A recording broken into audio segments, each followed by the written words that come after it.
നമസ്കാരം. ആലുവ വാർത്തയിലേക്ക് സ്വാഗതം. ട്രേഡ് യൂണിയൻ നേതാവ് ആനന്ദ് ജോർജിൻ്റെ രണ്ടാമത്തെ പുസ്തകത്തിൻ്റെ കവർ പ്രകാശിപ്പിച്ചു.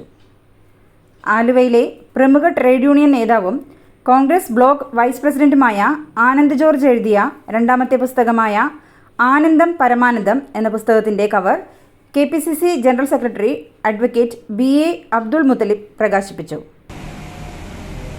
ശ്രീ ആനന്ദ് ജോർജ് ഒരു എഴുത്തുകാരനൊന്നുമല്ല, എന്ന് പറഞ്ഞാൽ ഒരു വലിയ എഴുത്തുകാരനല്ല. അദ്ദേഹം എഴുതി തുടങ്ങിയത് അതിന്റെ സാഹചര്യം എന്താണെന്നുള്ളതാണ് ഞാൻ പലപ്പോഴും ആലോചനയിൽ ഒരു വലിയ വിഷയമായി വന്നത്. ആനന്ദ് ജോർജ് ഒരു എഴുത്ത്, നമ്മുടെ രചനകൾ, നമ്മുടെ എഴുത്തുകൾ, കൃതികൾ, ഇതെല്ലാം പലതരത്തിലുള്ള പല രീതിയിലുള്ള രചനകളാക്കിയാണ് നമുക്ക് എഴുതുന്നവർ തരുന്നത്. അവിടെ നമ്മുടെ ആനന്ദ് ഒരു പുതിയ മാനം കണ്ടുപിടിച്ചു. പട്ടെഴുത്ത് വായിക്കുമ്പോൾ നമുക്ക് എല്ലാവർക്കും അറിയാം മറ്റൊരു തലത്തിലാണ്. നോവൽ എഴുതുന്നത് പോലെയോ അല്ലെങ്കിൽ മറ്റേതെങ്കിലും കവിതകൾ എഴുതുന്ന പോലെ, യാത്രാ വിവരണം എഴുതുന്ന പോലെ നമുക്ക് വായിച്ചാൽ ഏറെ രസകരവും ഒപ്പം തന്നെ ചിന്തിക്കാനും ഒരുപാട് ഊഷ്മളമായ അനുഭവങ്ങളും.